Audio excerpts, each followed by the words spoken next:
മഹത്വത്തിൻ സാന്നിധ്യം, ദൈവവചനത്തിൻ അഭിഷേകം, മഹിമയിൽ വാണിടും യേശു കർത്താവിന്റെ സാന്നിധ്യം.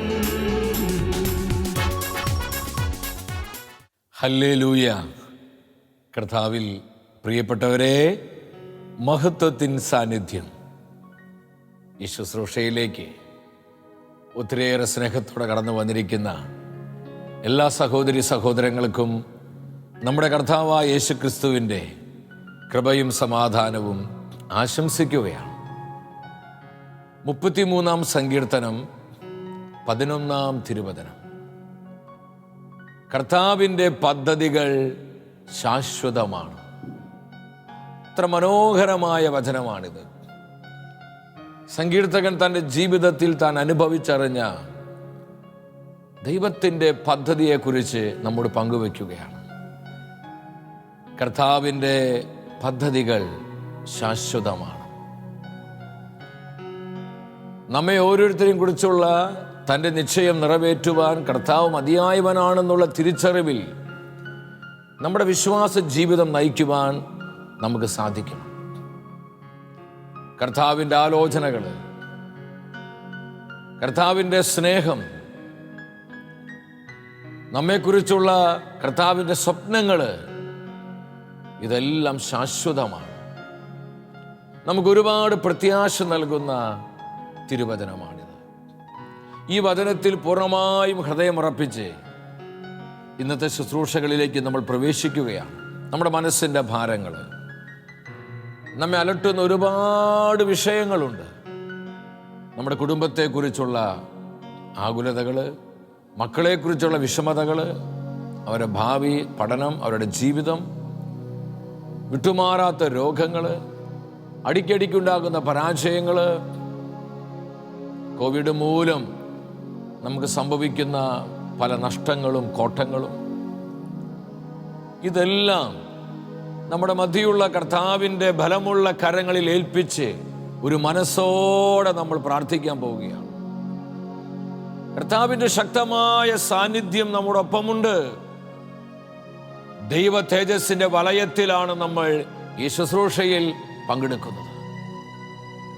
ജീവിക്കുന്ന ദൈവത്തിൻ്റെ പരിശുദ്ധാത്മാവ് നമ്മുടെ മധ്യേ പ്രവർത്തിച്ചു കൊണ്ടിരിക്കുകയാണ്. ആത്മാവിൻ്റെ സാന്നിധ്യം ആവോളം അനുഭവിച്ച് ഒരു നിമിഷം വലതുകരം സ്വർഗത്തിലേക്ക് ഉയർത്തി നമ്മൾ ഒരുമിച്ച് പ്രാർത്ഥിക്കുന്നു. കർത്താവായ ദൈവമേ, കർത്താവായ ദൈവമേ, ഞങ്ങളുടെ വിശ്വാസത്തിന്റെ നാഥനും അങ്ങാണല്ലോ. ഈ വിശ്വാസയാത്രയിൽ ലക്ഷ്യം തെറ്റാതെ പതറിപ്പോകാതെ കർത്താവേ അങ്ങയുടെ തിരുമുഖത്ത് കണ്ണുറപ്പിച്ച് ഈ വിശ്വാസ ജീവിതം മുന്നോട്ട് നയിക്കുവാൻ ഞങ്ങൾ അഭിഷേകം ചെയ്യണമേ. പരിശുദ്ധാത്മാവേ വരണമേ, പരിശുദ്ധാത്മാവേ വരണമേ. ഞങ്ങളുടെ വിശ്വാസം വർദ്ധിപ്പിക്കണമേ, ഞങ്ങളുടെ വിശ്വാസത്തെ ഉജ്ജ്വലിപ്പിക്കണമേ. പരിശുദ്ധാത്മാവേ വരിക, ഞങ്ങളിൽ നിറയുക. കരമടിച്ച് ആത്മാവിൽ നിറഞ്ഞ എല്ലാം മറന്ന് പാടി പ്രാർത്ഥിക്കുകയാണ്.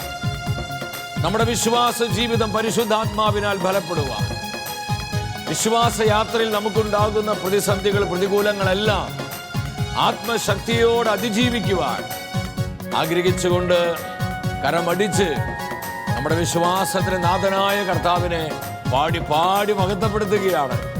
ഈശോയേ, thank you Jesus. You worship Lord, you worship Jesus.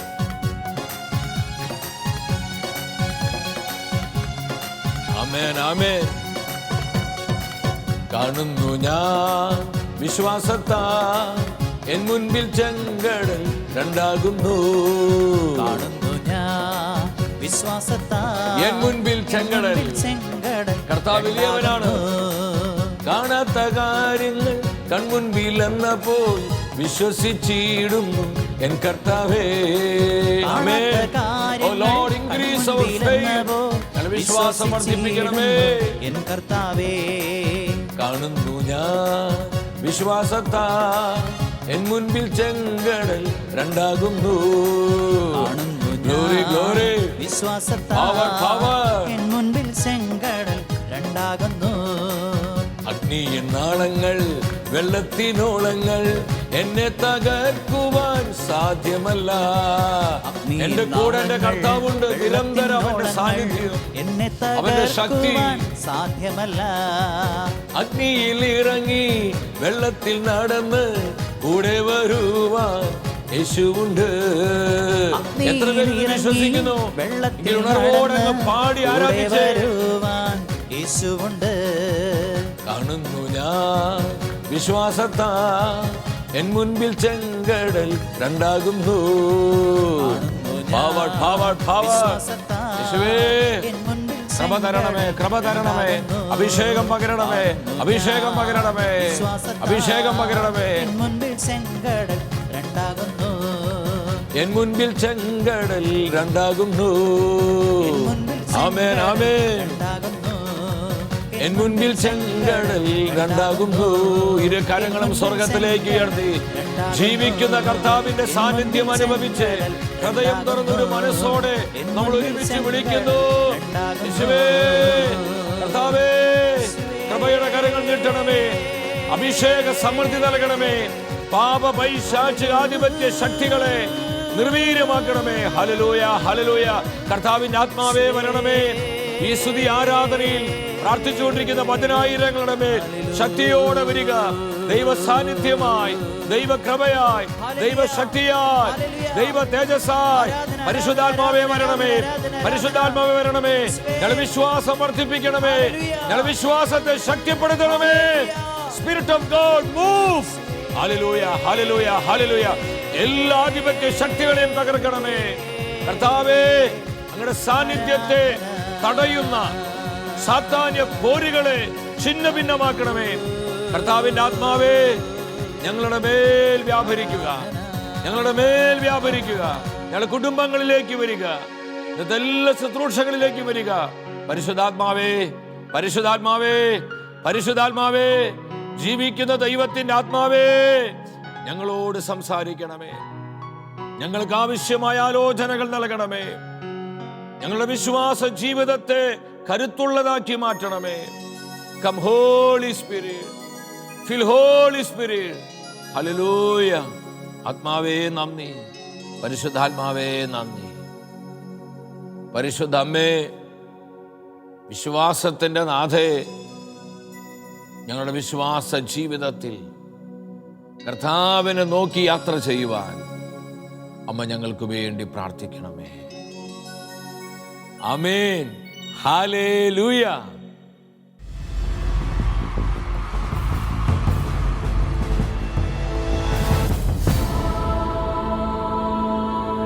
നിൻ വചനം ധ്യാനിക്കുമ്പോൾ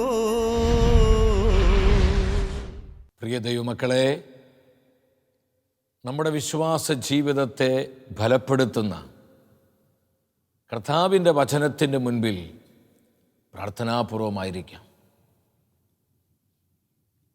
ഈ വചനവേദിയിൽ പ്രഘോഷിക്കപ്പെടുന്ന ഓരോ തിരുവചനവും നമ്മുടെ ജീവിതത്തിൽ കൃപയായി മാറുവാൻ ആഗ്രഹിച്ചുകൊണ്ട് ദൈവസന്നിധിയിലായിരിക്കാം. ഇന്നത്തെ വചന ശുശ്രൂഷയിലൂടെ പരിശുദ്ധാത്മാവ് നമ്മെ പഠിപ്പിക്കുന്നത് വിശ്വാസയാത്രയിൽ പതറരുത്. വിശ്വാസയാത്രയിൽ പതറരുത്. ഈ കാലഘട്ടത്തിൽ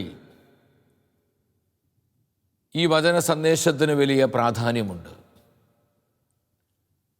പ്രതിസന്ധികളും കടുത്ത വെല്ലുവിളികളും വലിയ മാറ്റങ്ങളും നിറഞ്ഞ ഒരു കാലഘട്ടത്തിലാണ് നമ്മൾ ജീവിക്കുന്നത്. ഇന്ന് ലോകം ഒരുപാട് പ്രതിസന്ധിയുടെ നടുവിലൂടെയാണ് കടന്നു പോകുന്നത്. കോവിഡ് മഹാമാരിയിലൂടെ ഒത്തിരിയേറെ നാശനഷ്ടങ്ങൾ ലോകത്തിന് സംഭവിച്ചു. അതിൻ്റെ വലിയ ഇമ്പാക്റ്റ്, പ്രതിഫലനങ്ങൾ നമ്മളെല്ലാം അനുഭവിച്ചു കൊണ്ടിരിക്കുകയാണ്.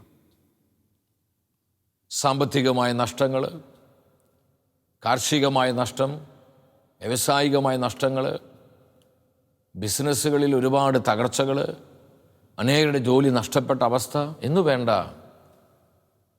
കടുത്ത പ്രതിസന്ധികളാണ് ഇന്ന് നമ്മൾ അനുഭവിച്ചു കൊണ്ടിരിക്കുന്നത്. ലോകത്തിൽ ഇന്ന് സംഭവിച്ചു കൊണ്ടിരിക്കുന്ന ഈ പ്രതിസന്ധികളൊന്നും അവിചാരിതങ്ങളല്ല. നമ്മുടെ വിശ്വാസ ജീവിതത്തിൽ പ്രതിസന്ധികളും പ്രതികൂലങ്ങളും ഉണ്ടെന്നുള്ള സത്യം നമ്മൾ ഓരോരുത്തരും തിരിച്ചറിയണം. ഈ ലോകത്തിൽ പ്രതിസന്ധികൾ വർദ്ധിക്കുമ്പോൾ ഒരു ദൈവ പൈതലിൻ്റെ പ്രത്യാശ വളരുകയാണ്. ഓരോ പ്രതിസന്ധിയും നമുക്കുള്ള അവസരമാണ്. ഇതിലൂടെയെല്ലാം ദൈവത്തിൻ്റെ ആത്മാവ് നമ്മോട് സംസാരിക്കുന്നുണ്ട്. ഈ പ്രതിബന്ധങ്ങളിൽ കർത്താവിൻ്റെ ആലോചന തിരിച്ചറിയുവാൻ ദൈവജനത്തിന് കഴിയണം. അപ്പോസ്തലനായ പൗലോസ് സഭയെ പഠിപ്പിക്കുകയാണ്. കൊരിന്തോസ് സഭയ്ക്ക് എഴുതിയ 1-ാമത്തെ ലേഖനം 16-ാം അധ്യായം 13-ാം തിരുവചനം. നിങ്ങൾ ജാഗരൂകരായിരിക്കുവിൻ, വിശ്വാസത്തിൽ ഉറച്ചു നിൽക്കുവിൻ, പൗരുഷവും കരുത്തുമുള്ളവരായിരിക്കുവിൻ, നിങ്ങളുടെ സകല കാര്യങ്ങളും സ്നേഹത്തോടെ നിർവഹിക്കുവിൻ. ഈ വചനത്തിലൂടെ കർത്താവിൻ്റെ ആത്മാവ് നമുക്ക് തരുന്ന ആലോചന എന്താണ്? നമ്മൾ പല പ്രാവശ്യം വായിച്ച് ധ്യാനിച്ചിട്ടുള്ള തിരുവാക്യമാണിത്. ദൈവജനത്തോട് വിശുദ്ധ പൗലോസ് ഓർമ്മിപ്പിക്കുകയാണ്, നിങ്ങൾ ജാഗരൂകരായിരിക്കണം. സാത്താന്റെ വഞ്ചനകളെ നിങ്ങൾ തിരിച്ചറിയണം.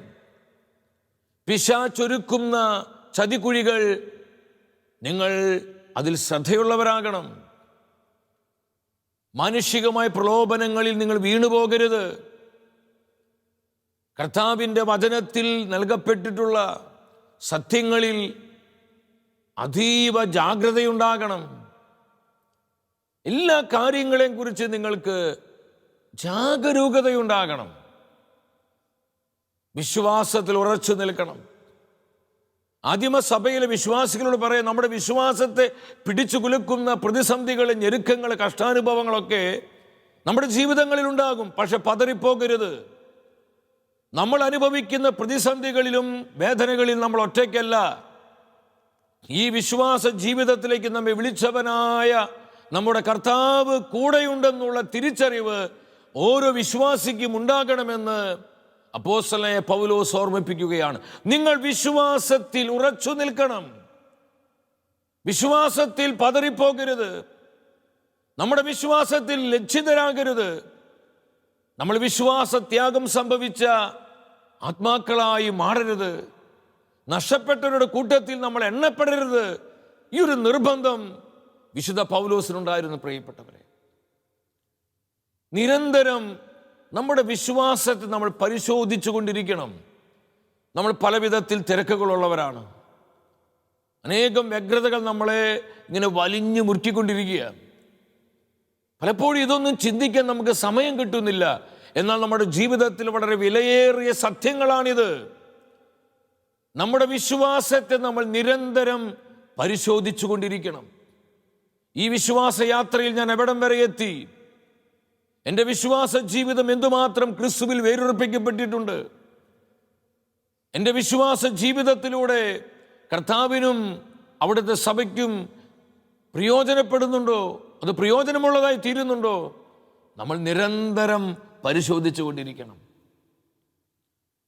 വിശുദ്ധ പൗലോസ് വീണ്ടും കൊളോസസിലെ സഭയോട് പറയുകയാണ്, 2-ാം അധ്യായം 7-ാം വചനത്തിൽ, ക്രിസ്തുവിൽ വേരുറപ്പിക്കപ്പെട്ടും അവനിൽ പണിതുയർത്തപ്പെട്ടും നിങ്ങൾ സ്വീകരിച്ചിരിക്കുന്ന വിശ്വാസത്തിൽ ദൃഢത പ്രാപിച്ചു.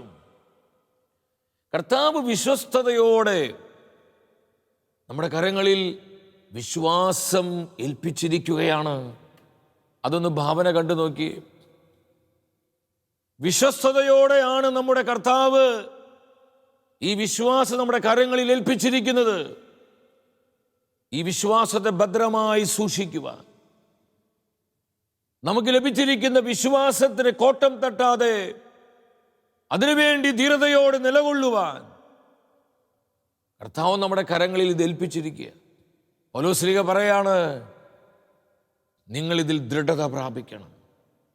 വിശ്വാസ ജീവിതത്തിൽ തണുത്തു പോകരുത്. ഇന്ന് നമുക്ക് ഒരു തണുപ്പ് ബാധിച്ചിരിക്കുക. പ്രാർത്ഥിക്കുന്ന കാര്യത്തിൽ, ദൈവത്തിൻ്റെ വചനം ധ്യാനിക്കുവാൻ, വിശുദ്ധ കുർബാനയിൽ പങ്കെടുക്കുവാൻ പലപ്പോഴും നമുക്ക് സൗകര്യങ്ങളില്ല. പക്ഷേ ഇപ്പോഴൊക്കെ കുറച്ചും കൂടി സൗകര്യമായി. എന്നാൽ നമുക്ക് വേണ്ട വിധം അത് പ്രയോജനപ്പെടുത്താൻ പറ്റുന്നില്ല. കാരണം ഒരു തണുപ്പ് നമ്മുടെ ആത്മാവിനെ ബാധിച്ചു കഴിഞ്ഞിരിക്കുന്നു.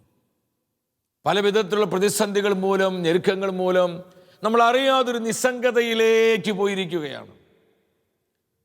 ദൈവത്തിൻ്റെ വചനം ആവർത്തിച്ച് നമ്മെ ബോധ്യപ്പെടുത്തുകയാണ്, നിങ്ങൾ സ്വീകരിച്ചിരിക്കുന്ന വിശ്വാസത്തിൽ ദൃഢത പ്രാപിക്കേണ്ട കാലമാണിത്. വിശ്വാസ ജീവിതത്തിൽ ബലപ്പെടുവാനുള്ള സമയം. ഈ യാഥാർത്ഥ്യം മനസ്സിലാക്കിക്കൊണ്ട് പ്രിയപ്പെട്ടവരെ, നമ്മുടെ വിശ്വാസ ജീവിതം കൂടുതൽ ഉണർവുള്ളതായിട്ട് മാറണം. എബ്രായ പുസ്തകം 12-ാം അധ്യായം 1-2 വചനങ്ങളിൽ നമുക്ക് കാണുവാൻ കഴിയും. വലിയൊരു സാക്ഷികളുടെ സമൂഹമുള്ളതിനാൽ നമ്മെ വിഷമിപ്പിക്കുന്ന പാപവും ഭാരവും നീക്കിക്കളയുക. ഒരു കാര്യം എൻ്റെ സഹോദരങ്ങളെ നമ്മൾ മനസ്സിലാക്കണം. നമ്മുടെ വിശ്വാസ ജീവിതത്തിൽ പല വിധത്തിലുള്ള പ്രതിസന്ധികളും കഷ്ടതകളും ഞെരുക്കങ്ങളും സങ്കടങ്ങളും വേദനകളും നഷ്ടങ്ങളും സഹനങ്ങളെല്ലാം ഉണ്ടെന്നുള്ള സത്യം നമ്മൾ ആരും മറന്നു പോകരുത്. ഇന്ന് അനേകരുടെ ധാരണ കർത്താവിനോട് ഐക്യപ്പെട്ട് കഴിഞ്ഞാൽ, കർത്താവിനെ പിൻപറ്റി കഴിഞ്ഞാൽ എല്ലാ അല്ലലും അലച്ചിലും മാറുമെന്നാണ്. അത് തെറ്റായൊരു ധാരണയെ പ്രിയപ്പെട്ടവരെ. പ്രതിസന്ധികളും പ്രതികൂലങ്ങളും അവസാന സമയം വരെ നമ്മുടെ ജീവിതത്തിൽ ഉണ്ടാകും. പക്ഷെ നമ്മൾ അസ്വസ്ഥരാകേണ്ട. ഇതിനെല്ലാം നടുവിലൂടെ വിശ്വസ്തയോടെ നമ്മളെ പരിപാലിക്കുക കഴിയുന്നവനാണ് നമ്മുടെ കർത്താവ്. അതാണ് ഹെബ്രായ ലേഖനത്തിൽ നമ്മൾ കാണുന്നത്. നമ്മൾ ഒറ്റയ്ക്കല്ല ഈ വിശ്വാസയാത്രയിൽ. നമുക്ക് ചുറ്റും കർത്താവ് വലിയൊരു സാക്ഷികളുടെ സമൂഹത്തെ നിർത്തിയിട്ടുണ്ട്. അബ്രഹാം, ഹനോക്ക്, നോഹ, പ്രവാചകർ ഏലിയ, ഏലീഷ, ഡാനിയേൽ, ഏശയ്യ, ജെറമിയ, അതുപോലെ തന്നെ പരിശുദ്ധ അമ്മ, അപ്പോസ്തലന്മാര്, വിശുദ്ധാത്മാക്കള്. നമുക്ക് മുന്നമേ ഈ വിശ്വാസ ജീവിതം ഓടിത്തീർത്ത, വിശ്വസ്തയോടെ ഈ വിശ്വാസ ജീവിതം പൂർത്തീകരിച്ച അനേകം വിശുദ്ധാത്മാക്കളുടെ ഒരു വലിയ നിര നമുക്ക് ചുറ്റുമുണ്ട്. നമ്മൾ ഒറ്റയ്ക്കല്ല. ഈ വിശ്വാസ യാത്രയിൽ പ്രിയപ്പെട്ടവരെ, ഞാനും നിങ്ങളും ഒറ്റയ്ക്കല്ല. പലപ്പോഴും നമ്മൾ ഒറ്റപ്പെട്ടു. ആരും കൂടെയില്ല, ആരും ശ്രദ്ധിക്കാനില്ല, ആരും ബലപ്പെടുത്താനില്ല എന്നൊക്കെ നമുക്ക് തോന്നിപ്പോകാം. പക്ഷെ അത് വെറും ഒരു തെറ്റായ സങ്കല്പമാണ്. നമ്മൾ ഒറ്റയ്ക്കല്ല. ഒരു വലിയ സാക്ഷികളുടെ നിര നമുക്ക് ചുറ്റുമുണ്ട്. നമ്മൾ ഇന്ന് അനുഭവിക്കുന്ന പല വിധത്തിലുള്ള പ്രതിസന്ധികൾ, ഇതെല്ലാം നേരിട്ട് അതിനെ അതിജീവിച്ചവരാണ് ഈ വലിയ സാക്ഷികളുടെ സമൂഹം. ആത്മീയമായ പ്രതിസന്ധികൾ, ഭൗതികമായ പ്രതിസന്ധികൾ, ആവശ്യങ്ങളൊക്കെ നമുക്ക് ഒരുപാടുണ്ട് പ്രിയപ്പെട്ടവർ. എൻ്റെ സഹോദര സഹോദരി, ഇതെല്ലാം നമുക്ക് മുന്നമേ അനുഭവിച്ച് ഈ പ്രതിസന്ധികളിലെല്ലാം കർത്താവിനെ ആശ്രയിച്ച്, കർത്താവിനെ കൂട്ടുപിടിച്ച്, കർത്താവിനോട് പ്രാർത്ഥിച്ച്, കർത്താവിനെ ആരാധിച്ച് ഇതെല്ലാം അതിജീവിച്ചവരാണ് ഈ സാക്ഷികളുടെ സമൂഹം. അവരെ നമ്മോടൊപ്പം നിന്ന് നമ്മൾ എൻകറേജ് ചെയ്യുകയാണ്. നീ വിഷമിക്കേണ്ട. വിശ്വാസത്തെ പ്രതി നിന്ദനങ്ങളും അപമാനങ്ങളും അഭിഖ്യാതികളും നമുക്കുണ്ടാകുമ്പോൾ നോഹ വന്നിട്ട് പറയും, എൻ്റെ കുഞ്ഞേ നീ വിഷമിക്കേണ്ട, നിന്നേക്കാൾ മുൻപ് ഈ പ്രതിസന്ധിയിലൂടെ കടന്നുപോയവനാണ് ഞാൻ. ഭവനമില്ലാതെ പല വിധത്തിലുള്ള ഞെരുക്കങ്ങൾ സങ്കടങ്ങളൊക്കെ നമുക്കുണ്ടാകുമ്പോൾ അബ്രഹാം വന്നിട്ട് പറയും, നീ വിഷമിക്കേണ്ട, ഞാനും കൂടാരത്തിലാണ് പാർത്തിരുന്നത്. എൻ്റെ വിശ്വാസ യാത്രയിൽ ഒരുപാട് പ്രശ്നങ്ങളുണ്ടായി, എന്നാൽ ദൈവത്തെ ആശ്രയിച്ച് ഞാൻ അതെല്ലാം അതിജീവിച്ചു. മറ്റുള്ളവരുടെ കാപഢ്യത്തിന് നമ്മൾ ഇരയായി തീരുമ്പോൾ, സ്നേഹം നടിച്ച് പലരും നമ്മളെ ചതിക്കുമ്പോൾ, ആ ചതിക്കുഴിയിൽ പെട്ടുപോകുമ്പോൾ ആബേൽ വന്നിട്ട് പറയും, വിഷമിക്കേണ്ട, എൻ്റെ സഹോദരൻ കായേൻ എന്നെ ചതിച്ചവനാണ്, കാപട്യത്തോടെ പെരുമാറി അവൻ എന്നെ നശിപ്പിച്ചവനാണ്. സങ്കടപ്പെടേണ്ട.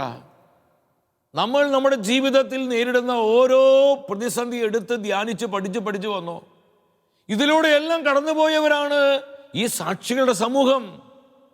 കർത്താവിൻ്റെ സ്നേഹം, നമ്മോടുള്ള കർത്താവിൻ്റെ കരുതൽ എത്ര വലുതാണ് പ്രിയപ്പെട്ടവരെ. ജീസസ്, ഈ കർത്താവിനെ നമ്മൾ മുറുകെ പിടിക്കണം. നമ്മുടെ വിശ്വാസത്തിന് നാഥനും കർത്താവും യേശുക്രിസ്തുവാണ്. കർത്താവിൻ്റെ തിരുമുഖത്ത് കണ്ണുറപ്പിച്ച് നമ്മൾ ഈ വിശ്വാസ ജീവിതം മുന്നോട്ട് കൊണ്ടുപോകണം. ഞാനൊരു കാര്യം സ്നേഹത്തോടെ പറയട്ടെ, കർത്താവിനെ മാത്രം നോക്കിക്കൊണ്ട് ജീവിക്കേണ്ട സമയമാണിത്. നമ്മുടെ നോട്ടം തെറ്റിയാൽ നമ്മൾ വീണുപോകും. അതുപോലെ ഈ ലോകത്തിൽ തിന്മ പ്രബലപ്പെട്ടിരിക്കുക, പാപത്തിൻ്റെ, മ്ലേച്ഛതയുടെ, വഴിവിട്ട ലൈംഗികതകളുടെ, അതുപോലെ തന്നെ മറ്റു പല വിധത്തിലുള്ള അനീതികൾ, അക്രമങ്ങൾ, അടിപിടികൾ, വയലൻസ് എന്നു വേണ്ട സകല ദുഷിപ്പുകളും നിറഞ്ഞ ഒരു തലമുറയിൽ നമ്മൾ ജീവിക്കുന്നത്. കർത്താവിൽ നിന്നോട്ടം മാറിക്കഴിഞ്ഞാൽ നമ്മൾ എപ്പോൾ വീണു എന്ന് മനസ്സിലാക്കിയാൽ മതി. കർത്താവിൽ നിന്നോട്ടം മാറിക്കഴിഞ്ഞാൽ നമ്മുടെ ജീവിതം തകർന്നു പോകും പ്രിയപ്പെട്ടവരെ. മത്തായിയുടെ സുവിശേഷം 14 അധ്യായം 22 മുതൽ വചനം നിങ്ങൾ ധ്യാനിക്കണം. യേശു അപ്പം വർദ്ധിപ്പിച്ച അത്ഭുതം കാണിച്ചു. ശിഷ്യന്മാർ യേശുവിനെ രാജാവാക്കാനൊക്കെ ആഗ്രഹിച്ച് നിൽക്കുന്ന സമയത്ത് മറുകരയ്ക്ക് പോകാൻ യേശു ശിഷ്യന്മാരെ നിർബന്ധിക്കുകയാണ്. ഞാൻ ആ വചനഭാഗം പലപ്പോഴും വായിക്കുമ്പോൾ എൻ്റെ ഉള്ളിൽ കർത്താവിൻ്റെ ആ കരുതൽ എത്രമാത്രം വലുതാ പ്രിയപ്പെട്ടവരെ. ശിഷ്യന്മാർക്ക് യാതൊരു താല്പര്യമില്ല മറുകരയിലേക്ക് പോകാൻ. അവർ കർത്താവിനെ ഇങ്ങനെ ചുറ്റിപ്പറ്റി നിൽക്കുകയാണ്. യേശു പറഞ്ഞു, നിങ്ങൾ മറുകരയിലേക്ക് പോകണം. അവൻ ശിഷ്യന്മാരെ നിർബന്ധിച്ചു എന്നാണ് തിരുവെഴുത്ത് പറയുന്നത്. നിർബന്ധിച്ചു. എപ്പോഴാണ് നിർബന്ധിക്കേണ്ടി വരുന്നത്? താല്പര്യമില്ലാത്ത സമയത്ത്. അങ്ങനെ മനസ്സോടെ ശിഷ്യന്മാരെ വഞ്ചിയിലോട്ട് കയറി. ദൈവത്തിൻ്റെ വചനം പഠിപ്പിക്കുന്നുണ്ട്, കരയിൽ നിന്ന് അല്പം വഞ്ചി മാറുമ്പോഴേക്കും കാറ്റ് പ്രതികൂലമായിരുന്നതിനാൽ തിരമാലകളിൽപ്പെട്ട് വഞ്ചി ആടി ഒലയും. ഭയങ്കരമായ കൊടുങ്കാറ്റിൽപ്പെട്ട് വഞ്ചി ആടി ഒലയുകയാണ്. ന്യായമായിട്ടും നമ്മുടെ ഉള്ളിൽ ചിന്ത വരും, എന്തിനാണ് കർത്താവ് ഈ ചതി ശിഷ്യന്മാരോട് ചെയ്തത്? അവർ യേശുവിൻ്റെ കൂടെ ഇങ്ങനെ നിൽക്കുകയായിരുന്നു. എന്നാൽ യേശു നിർബന്ധിച്ച് വഞ്ചിയിൽ കയറ്റി മറുകരയിലേക്ക് അയച്ചതാണ്. ഇപ്പോൾ വഞ്ചി ഇത് വലിയ അപകടത്തിലായിരിക്കുന്നു. വലിയ കൊടുങ്കാറ്റിൽപ്പെട്ട് വഞ്ചി നട്ടം തിരിയുകയാണ്. എൻ്റെ സഹോദരങ്ങളെ, ഇവിടെ നമുക്കൊരു ദൂത് കിടപ്പുണ്ട്. എന്താണ് സന്ദേശം? നമ്മുടെ വിശ്വാസ യാത്രയിൽ ഇതുപോലെ പല വിധത്തിലുള്ള കാറ്റും കോളും നമ്മൾ അടിക്കും. എന്തിനാണ് കർത്താവ് ഇവരെ നിർബന്ധിച്ച് ഈ വഞ്ചിയിൽ കയറ്റി മറുകരയിലേക്ക് അയച്ചത്? ആ വെള്ളത്തിൽ മുങ്ങി ചത്തുപോകാനാണോ? അല്ല പ്രിയപ്പെട്ടവരെ. കർത്താവ് ശരിക്കും വിട്ടത് കൊടുങ്കാറ്റിൻ്റെ നടുവിലേക്കാണ്. ഈ ഒരു അനുഭവം അവരുടെ വിശ്വാസ ജീവിതത്തിൽ കർത്താവ് എന്തിനനുവദിച്ചത്? ഈ കൊടുങ്കാറ്റിൻ്റെ അനുഭവം ഉണ്ടായാൽ മാത്രമാണ് കൊടുങ്കാറ്റിനെ ശാന്തമാക്കുന്ന കർത്താവിൻ്റെ ശക്തി ഇവർ തിരിച്ചറിയുന്നത്. ഹല്ലേലൂയ! ഇത് തന്നെയാണ് എൻ്റെ സഹോദരങ്ങളെ, നമ്മുടെ വിശ്വാസ ജീവിതത്തിലും പല പ്രതിസന്ധികളും പ്രതികൂലങ്ങളും കർത്താവ് അനുവദിക്കുന്നതിന് കാരണം. നമ്മൾ നശിക്കാനല്ല, നമ്മൾ തകർന്നു പോകാനല്ല, നമ്മൾ അസ്വസ്ഥപ്പെട്ട് നമ്മൾ ബലഹീനരായി ദുർബലരായി തീരാനല്ല. നമ്മുടെ വിശ്വാസ ജീവിതത്തിൽ ഈ പ്രതിസന്ധികളെ കർത്താവ് പരിഹരിക്കുന്നത് കാണുമ്പോൾ നമ്മുടെ വിശ്വാസം വളരുകയാണ്. ഏത് പ്രതികൂലത്തെയും പരിഹരിക്കാൻ കഴിയുന്ന കർത്താവിൻ്റെ ജീവനുള്ള സാന്നിധ്യം നമ്മൾ തിരിച്ചറിയുകയാണ്. ഈ ഒരു അഭിഷേകത്തിലേക്ക് നമ്മൾ ഉയരണം. കർത്താവ് നമ്മോട് ഇതാണ് ആവശ്യപ്പെടുന്നത്. നിങ്ങൾ അസ്വസ്ഥരാകരുത്. എന്ത് കാറ്റും കോളും എത്ര വലിയ പിസറുകൾ നമ്മളെ ആഞ്ഞടിക്കട്ടെ എന്നേ, നമ്മെ ചുറ്റി കർത്താവിന്റെ സാന്നിധ്യം നിൽക്കുകയാണ്. ഒരു പരിച പോലെ കർത്താവ് നമ്മളെ മറഞ്ഞു നിൽക്കുകയാണ്. ഹല്ലേലൂയ! പിന്നെ എന്തുകൊണ്ട് ഇങ്ങനെ സംഭവിക്കുന്നു? നിന്റെ വിശ്വാസത്തെ ബലപ്പെടുത്തുവാൻ, വിശ്വാസ ജീവിതത്തിൽ നീ മെച്ചൂറാകുവാൻ, നിന്റെ വിശ്വാസ ജീവിതത്തിലൂടെ അനേകം ആയിരങ്ങള് കർത്താവിന്റെ ജീവനുള്ള സാന്നിധ്യം അനുഭവിക്കാൻ. പ്രിയ ദൈവത്തിന്റെ പൈതലേ, ഈ സത്യം മനസ്സിലാക്കി നമ്മൾ നമ്മുടെ ജീവിതങ്ങളെ ക്രമപ്പെടുത്താൻ തയ്യാറാകണം. നമ്മൾ ഒന്നിനെ കുറിച്ചും അസ്വസ്ഥരാകേണ്ട. നമ്മൾ പാടിയില്ലേ, അഗ്നിയിൻ നാളങ്ങൾ വെള്ളത്തിനോളങ്ങൾ എന്നെ തകർക്കുവാൻ സാധ്യമല്ല. അഗ്നിയിലിറങ്ങി വെള്ളത്തിൽ നടന്ന് കൂടെ വരുവാൻ യേശുവുണ്ട്. അഗ്നിയിലിറങ്ങി വെള്ളത്തിൽ നടന്ന് കൂടെ വരുവാൻ യേശുവുണ്ട്. ഈ സത്യം എത്ര പേര് വിശ്വസിക്കുന്നു? ഇത് കെട്ടുകഥയല്ല പ്രിയപ്പെട്ടവരെ, ഇതൊരു മിഥ്യാ സങ്കല്പമല്ല, ഇത് ജീവിക്കുന്ന യാഥാർത്ഥ്യമാണ്. ഏത് പ്രതിസന്ധിയുടെ നടുവിലും കർത്താവായ യേശുവിന്റെ സജീവമായ സാന്നിധ്യം വിശുദ്ധ പൗലോസ് വീണ്ടും പഠിപ്പിക്കുന്നുണ്ട്. തെസ്സലോനിക്ക സഭയ്ക്ക് 1-ാമത്തെ ലേഖനം 5-ാം അധ്യായം 24-ാമത്തെ വചനം, നിങ്ങളെ വിളിച്ചവൻ വിശ്വസ്തനാണ്, അവിടുന്ന് അതനുസരിച്ച് പ്രവർത്തിക്കുക തന്നെ ചെയ്യും.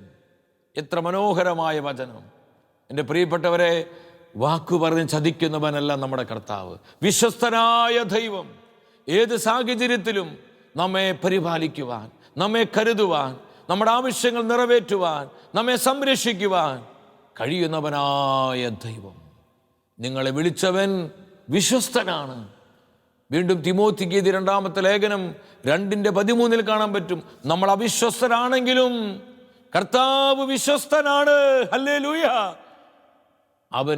അവൻ്റെ സ്വഭാവത്തെ മാറ്റാൻ പറ്റുകയില്ല. നമ്മൾ അവിശ്വസ്തത കാണിച്ചാലും കർത്താവിൻ്റെ വിശ്വസ്തതയ്ക്ക് സഹോദര സഹോദരി ഒരു കുറവും സംഭവിക്കുന്നില്ല. ഈ സത്യം മനസ്സിലാക്കി നമ്മുടെ വിശ്വാസ യാത്രയിൽ കൂടുതൽ ഫലമുള്ളവരാകുക, നമ്മൾ കൂടുതൽ കർത്താവിനെ ആശ്രയിക്കുന്നവരാകുക. നമ്മുടെ ദൈവാശ്രയ ബോധം വളരണം. കർത്താവിനോട് പ്രാർത്ഥിക്കണം, കർത്താവിനെ പിൻപറ്റണം. നമ്മുടെ ജീവിതത്തിൽ കർത്താവിനെ നഷ്ടപ്പെടുത്തുന്ന യാതൊന്നിലും നമ്മൾ വ്യാപരിക്കരുത്. നമ്മുടെ സുപ്രീം പ്രയോറിറ്റി നമ്മുടെ കർത്താവാണ്. കർത്താവില്ലാത്ത ഒന്നും നമുക്ക് വേണ്ട എന്നുള്ള തീരുമാനത്തോടെ ഈ വിശ്വാസ ജീവിതം മുന്നോട്ട് നയിക്കാൻ നമുക്കിടവരട്ടെ. കർത്താവ് നമ്മളെ സഹായിക്കും. ഒരു വലിയ സാക്ഷികളുടെ സമൂഹത്തെ നമുക്ക് ചുറ്റും ഈശോ നിർത്തിയിട്ടുണ്ട്. എന്തിനു വേണ്ടി? നമ്മൾ തളരാതിരിക്കാൻ, നമ്മൾ നിരാശപ്പെടാതിരിക്കാൻ. പ്രതിസന്ധികളും പ്രതികൂലങ്ങളും ഉണ്ടാകുമ്പോൾ നമുക്ക് മുന്നമേ ഇതെല്ലാം അതിജീവിച്ചവരെ നോക്കി നമ്മൾ കൂടുതൽ ഉത്സാഹമുള്ളവരാകാൻ ഇത്രയും വലിയൊരു സംവിധാനം ദൈവം നമുക്ക് വേണ്ടി ഒരുക്കി വെച്ചിരിക്കുകയാണ്. എത്ര വലുതാണ് കർത്താവിൻ്റെ സ്നേഹം! എന്തുമാത്രം ഉന്നതമാണ് കർത്താവിൻ്റെ വിശ്വസ്തത! ഈ സത്യം തിരിച്ചറിഞ്ഞ് കർത്താവിനെ സ്വന്തമാക്കി കർത്താവിനോട് കൂടെ വിശ്വാസ ജീവിതം നയിക്കാം. വ്യക്തിപരമായ നമ്മുടെ നിയോഗങ്ങളെയും നമ്മുടെ കുടുംബത്തിൻ്റെ സകല ആവശ്യങ്ങളെയും നമ്മെ ഓരോരുത്തരെയും നമ്മുടെ വിശ്വാസത്തിൻ്റെ നാഥനായ കർത്താവ് സമൃദ്ധമായി അനുഗ്രഹിക്കട്ടെ. അടുത്ത ആഴ്ചയിൽ ദൈവവചനം നമ്മൾ ധ്യാനിക്കുന്നത് കർത്താവിനെ നഷ്ടപ്പെടുത്തരുത്. ഈ ശുശ്രൂഷയിലേക്ക് പ്രാർത്ഥിച്ചൊരുങ്ങി നമുക്കെല്ലാവർക്കും വലിയ ആനന്ദത്തോടെ കടന്നു വരാം.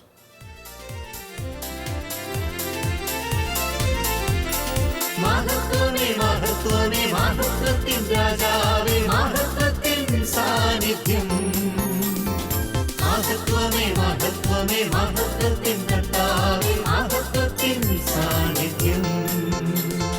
മഹത്വമേ മഹത്വമേ മഹത്വത്തിൻ രാജാവേ, മഹത്വത്തിൻ സാന്നിധ്യം. മഹത്വമേ മഹത്വമേ മഹത്വ